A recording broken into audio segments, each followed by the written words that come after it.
The following is an original Aliven podcast. I gotta tell you guys something. Coda was 100,000,000% a breath of fresh air. Wouldn't you guys agree? It was pretty good. I mean, I enjoyed it. especially since we came off a very kind of lackluster Atlanta. Don't get me wrong, it wasn't bad plate racing, but just again, the issue is it's just on Atlanta. Why Atlanta of all places? But we're not talking about Atlanta. We already did that. We had to power through that. We know we got to do that at least one more time later in the year. But we're going to be talking about Coda this week. And this is our 33rd edition of GCN.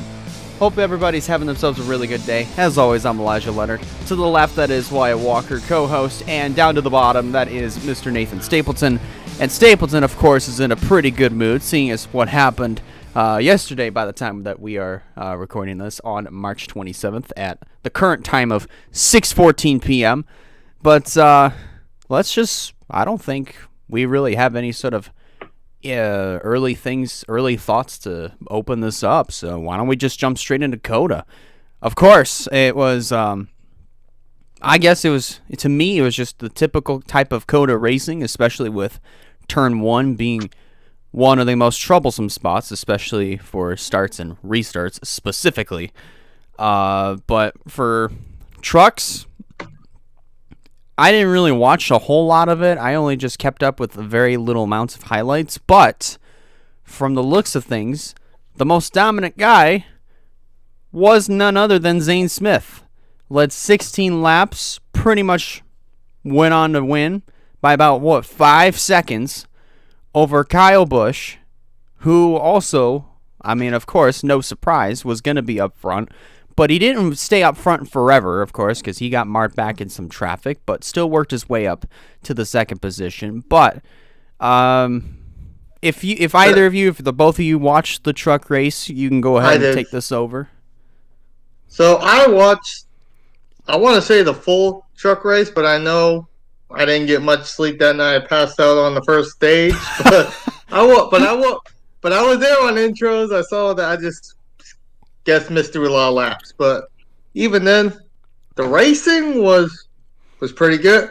Pretty good. I enjoyed it, and yes, it was actually Kyle Busch and Ross Chastain that dominated the racing at the first half, and then with an amazing pit strategy by Zane Smith and a perfectly timed caution, Zane Smith ended up being the main dog the rest of the race. Right.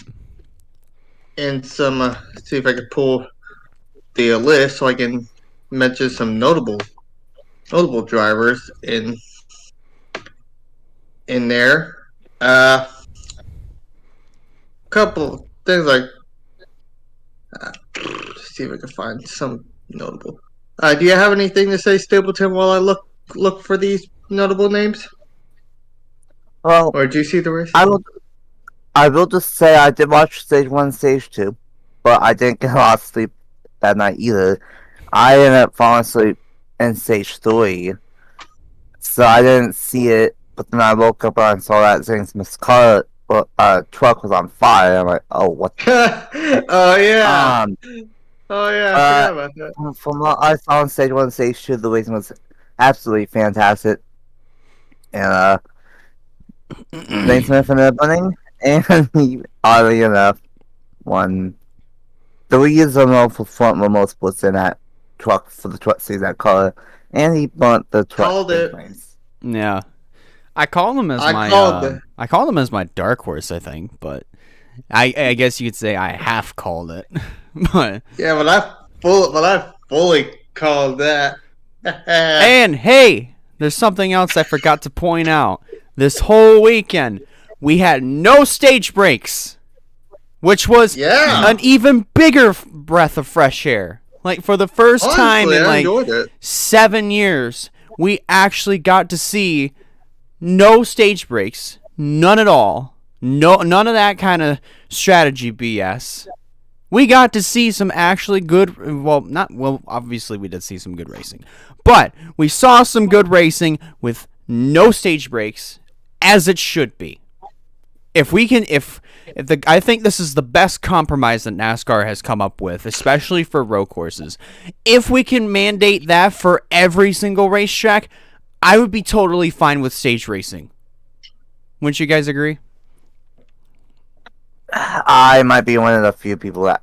Okay, so before stage racing was a thing, I was totally fine with it. When stage racing got added, I felt so like, what the hell? Then I got used to it. I am probably in my only. I like it on ovals. But I agree with everyone. It ruins strategy on the road courses, and I think maybe try on some ovals. But I am probably in my only. Keep on ovals, but keep no stage cautions on road courses because I like the whole strategy thing of it, and honestly, it kind of ruined road courses. So because it was like, oh, if you want to win the race, you don't have, you can't go after stage points. So it's like a double-edged sword. I have no stage cautions on road courses, but in my opinion, keep stage cautions on ovals just for I don't know, just because I like it on ovals. How about you, Wyatt? You got anything to counter that?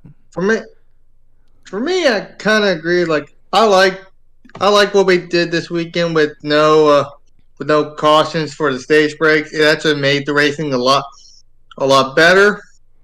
I do agree that they should just keep the stage cautions on ovals and them, but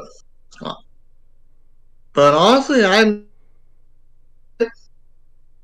when a caution, I think it was the Cup Series caution came out around stage 2, and they just went with the stage when the stage end. I think that was the truck series. It was the truck race. Maybe it was a truck race. I don't know. It felt weird. It felt weird on that, but yeah, that I didn't like. But I don't think anyone could have handled that one since on time. That was actually that same caution actually helped Zane Smith, if I'm not mistaken. I think so. But even then, I thought it was pretty cool, and I think they keep going like that. I think, like Nate said, road course racing will be a lot better to watch. Yeah, well, my thing is, of course, with the no stage breaks, I think that should be everywhere. More particularly, it's just that because that's the type of racing that I was grown accustomed to. I mean, especially with even prior to stage racing, where there was no breaks, because I love the fact that it's just that's how it was. And I mean, especially at a place like Coda, when they actually tried this, I was like, all right, cool. Like, the race rolls on. Like, all right, it's not like, oh, we know that there's a caution coming, so we're just gonna make some strategy, and then all right, race that segment's over. Here we go for segment 2, or because it just essentially when you add the breaks. To me, it's just kind of like, all right, you're just ripping off of football or baseball or hockey or whatever that just take breaks within their quarters or their thirds or whatever, their innings. I mean, I personally think that the stage breaks should be eliminated everywhere, because then that just keeps everybody. Because to me, it's like, all right, you could keep everybody on their toes still. When it comes down to pit strategy, you could also keep the race going. So that way you're not breaking the race up into segments as we go along. Because then it's just like the All-Star race every single week.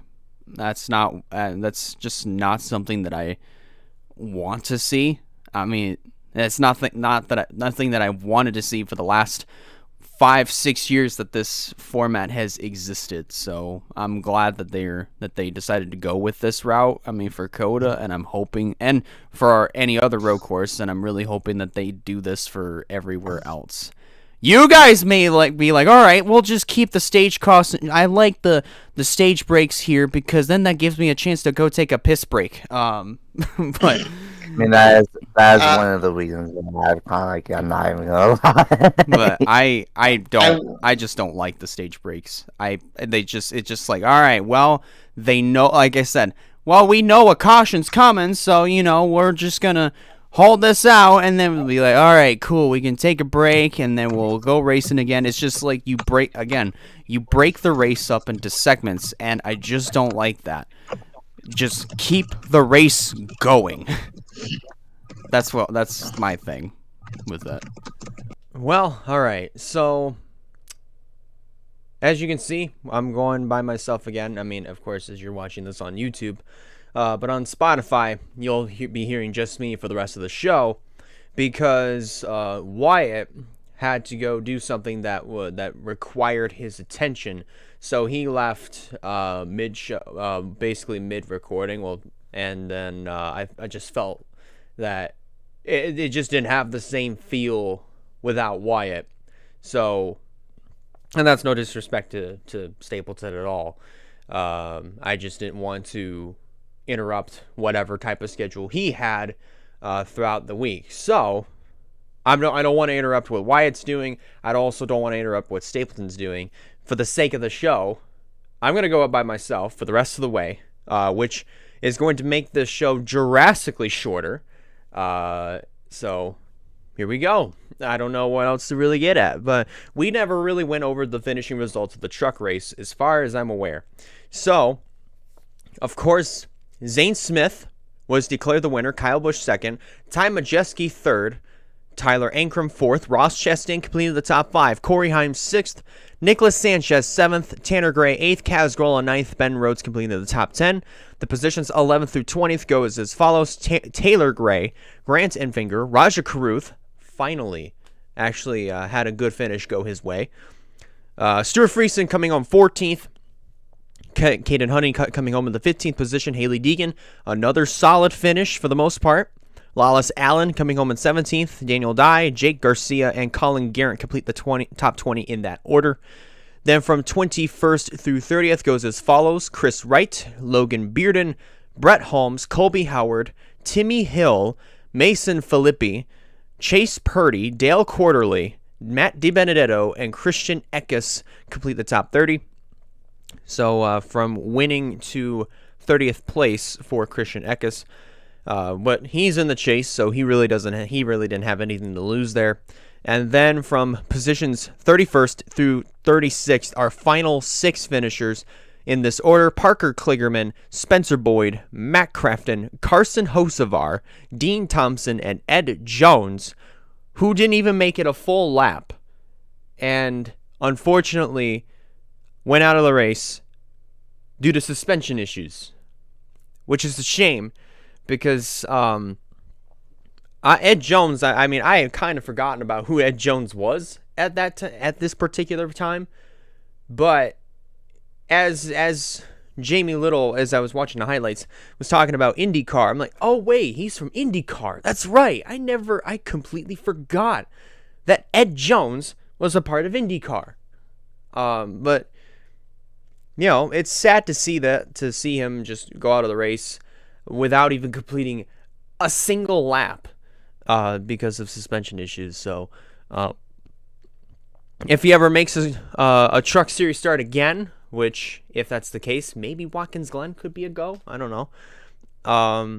Or Mid-Ohio.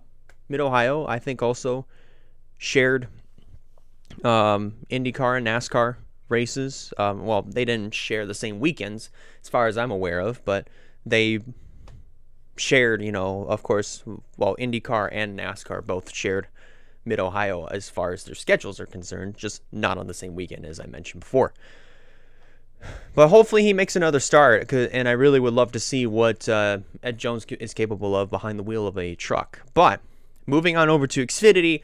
Xfinity was another one that I really wasn't paying too close of attention to, But from what I've seen from the highlights, this race was pretty, I'd say pretty good for what it was. Of course, for 46 laps. As we all predicted, AJ Allmendinger would go on to win. And 2 Cup guys, well, really 3, if you can, well, because of Allmendinger being full-time in Cup again. Allmendinger won, of course, and then William Byron finishing in 2nd, Ty Gibbs coming home in 3rd, Sammy Smith coming home in the 4th position, Justin Allgaier 5th, Daniel Hemrick 6th, Sam Mayer 7th, Josh Berry in car number 8 comes home P8, Sheldon Creed 9th, Riley Herbst completing the top 10 from positions 11th through 20th in this order.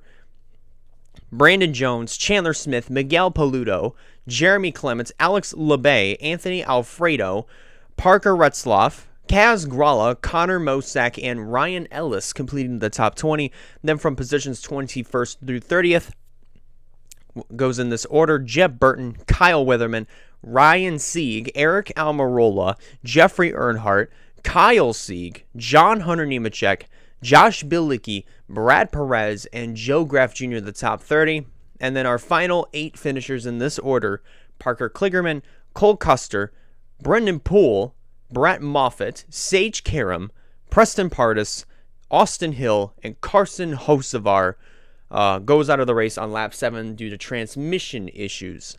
So that's definitely a tough break for Carson. He did not have a good day at all. He lasted a little bit longer in the Xfinity race and in his Xfinity debut than he did in the truck race earlier that day when he went on lap 8 due to what was it? Broken axle. I think it was an axle problem. But this time he went out. He went twice the distance that he went in the truck race. Twice the distance he went in the truck race and went on lap 17 due to transmission issues. No, went out on lap 7. Sorry, my bad. When did he go out in the truck race? I actually wasn't paying too close of attention to that. If I look at results, he went out on lap 8. So he didn't even complete. He almost completed the same amount of laps that he completed in the truck race. He was 1 lap short. Which, sad. That's really sad. And now for the Cup race. This is the one that I had all eyes on. This race, honestly, was really clean. It was calm. There was some pretty good racing in there. The 2 fastest cars all day. I mean, class of the field, easily. William Byron and Tyler Reddick. Those 2 had the best cars all day. This past Sunday. Austin Cindric, you could argue, also had the best Ford in the field, and it pretty much proves just that. He finished 6th in the race, which is a really good deal for him. Of course, I loved that. As I mentioned, I loved that there were no stage breaks, so the race continued on.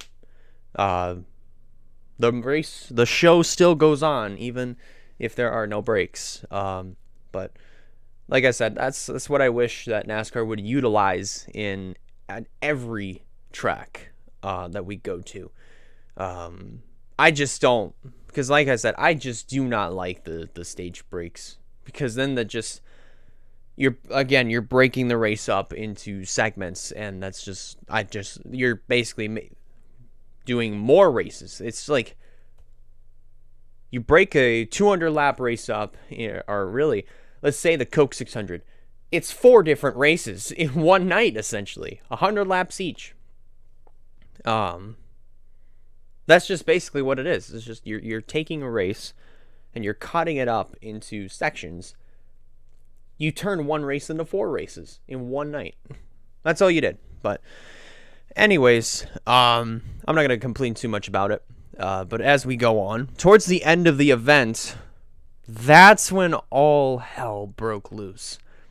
I mean, before we even get to that point, let's talk about some of the people that went out of the race Ty Dillon, Jimmy Johnson didn't even complete a single lap. They almost did it.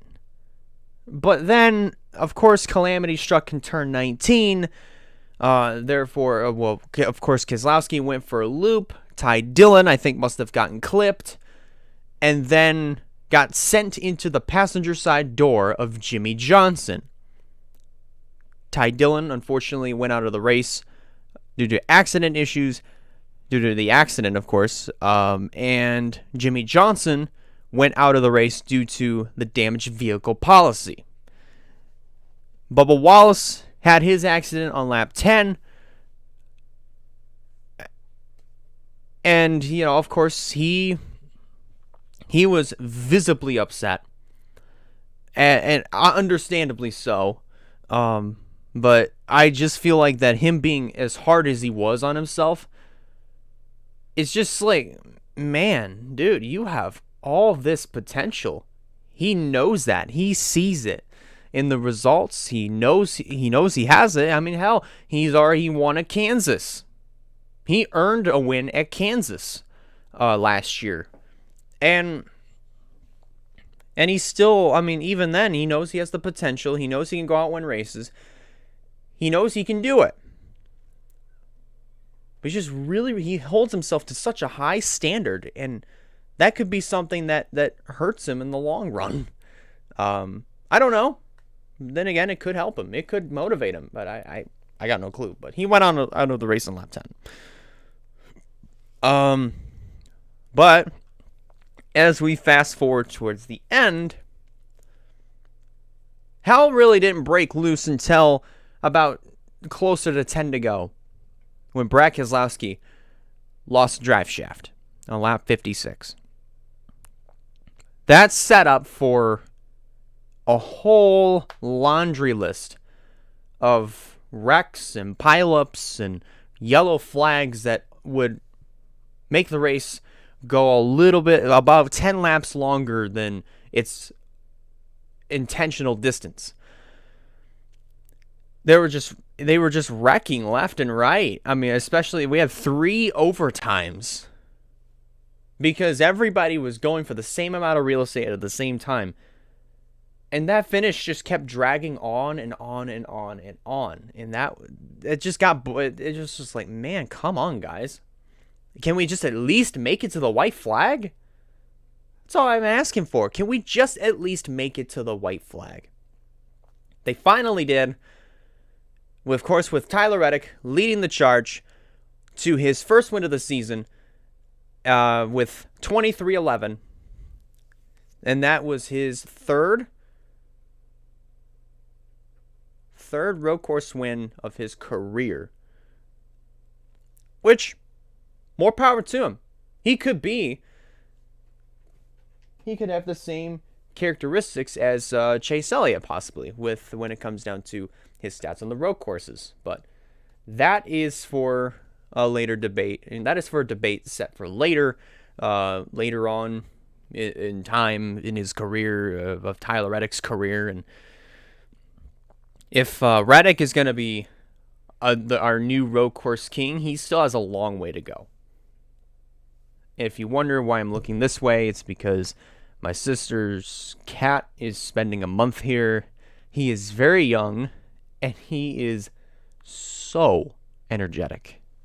So he is just clawing away at the carpet. He's trying to do everything he can to get in here. But he's just bored. He's just bored, but he's young too. So anyways, here we go with our finishing results. Tyler Reddick, of course, the winner. Kyle Busch coming home in the second position for the second day in a row. Of course, he came home second in the truck race. Of that one, he was visibly frustrated about. This one, not so much, because he actually was like, all right, you know what? I'm okay with finishing second to Tyler Reddick. He actually raced me clean and raced me with respect. Alex Bowman coming home in third. Ross Chastain fourth. William Byron completing the top 5. Austin Cindric finishing 6th, the highest finishing Ford in the field. 7th, Ricky Stenhouse Jr. 8th, Chris Buescher. 9th, Ty Gibbs. And completing your top 10 is Todd Gilliland. Which, That's a really good result for somebody like Todd Gilliland. Finishing 11th, listen to this, from 11th through 20th. Corey LaJoie coming home in the 11th position. Michael McDowell, not too much of a surprise there, coming home in 12th. Kevin Harvick, 13th. Kyle Larson, 14th. Chase Briscoe coming home in 15th. Denny Hamlin, 16th. Martin Truex Jr., 17th. Jenson Button, in his NASCAR debut, comes home in the 18th position. Justin Haley, 19th. And Noah Gragson rounds out the top 20. Of course, Ryan Blaney from 21st to 30th goes as follows. Ryan Blaney, 21st. Harrison Burton, 22nd. Eric Jones, 23rd. Jordan Taylor, 24th. And, of course, Denny had a few words to say about Jordan Taylor. But Jordan did everything he could. He had an up and down day, and unfortunately comes home in the 24th position, but could have capitalized on a top 10. But, of course, restarts really did a pretty bad number on him. Cody Ware comes home in the 25th. Josh Bilicki, 26th. Daniel Suarez, 27th. Joey Logano, 28th. Kimi Räikkönen, 29th. And Eric Almirola completes the top 30. And then our final 9 finishers goes as follows. Christopher Bell, 31st. Ryan Preece, 32nd. Austin Dillon, 33rd. AJ Allmendinger, 34th. Brad Keselowski, 35th. 36th, Connor Daly. 37th, Bubba Wallace. 38th, Jimmy Johnson. And rounding out the field with Jimmy Johnson, who didn't even complete a lap, as well as Jimmy Johnson, is Ty Dillon, who went out because of the accident that I was referring to at the very beginning of the race, just before they even completed one lap. So that is pretty much it for a race recap and finishing results. As far as breaking stories, I don't seem to know if there are any breaking stories. I've looked all over Twitter. I've looked all over the NASCAR.com website. I have not seen anything at all. But I am honestly really curious as to, what may come up in the future. I don't know, but it's gonna be interesting. But I guess with that said, unless if there are things that pop up, of course, we might pass the information to you as it comes along. But for the time being, we might as well look ahead to Richmond. That we only have the Xfinity and Cup races there. Of course, Richmond, this is our first visit here for the year on April Fool's weekend of all times. But it's should be pretty interesting. Richmond, I'm really hoping that at some point they really need to hold those races at night again, because that'd be really nice. It'd be fun to watch. Because Richmond was a lot more fun. Richmond races were a lot more fun when they were night races. They were interesting, but now since they're held during the daytime, not so much. But it just doesn't have the same feel. But alrighty, why don't we go ahead and get on down to predictions? Of course, Nathan and Wyatt are not here, so it's just me doing the predictions. So of course, driver to win, driver to stay away from is the guy that hasn't been doing all that well for the last couple of weeks, or we're just coming up to a track where they suck at. Dark horse is the exact opposite. So if Nathan were here, I let him go first, and then Wyatt. But like I said, they're not here because they are busy doing the things that they need to do in their lives. So it's basically my turn by default. So here we go. Of course, driver to win for the Xfinity race. I personally have my money on John Hunter Nemechek for this one. Of course, pretty good, really good at Richmond. He beat Kyle Busch in the truck race at Richmond a couple years ago. So I've got my money on John Hunter Nemechek as the driver to win.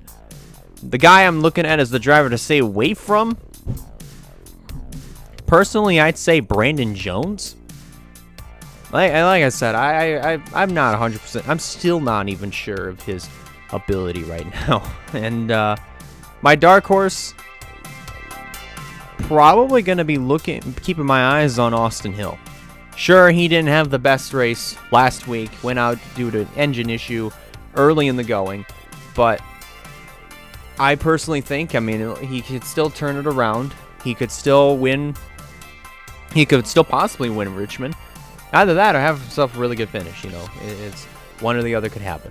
But now let's move on over to our main events. The Cup race, our Toyota Owners 400. Driver to win. He came close, especially in the August race last year. Got my money on Christopher Bell as a driver to win.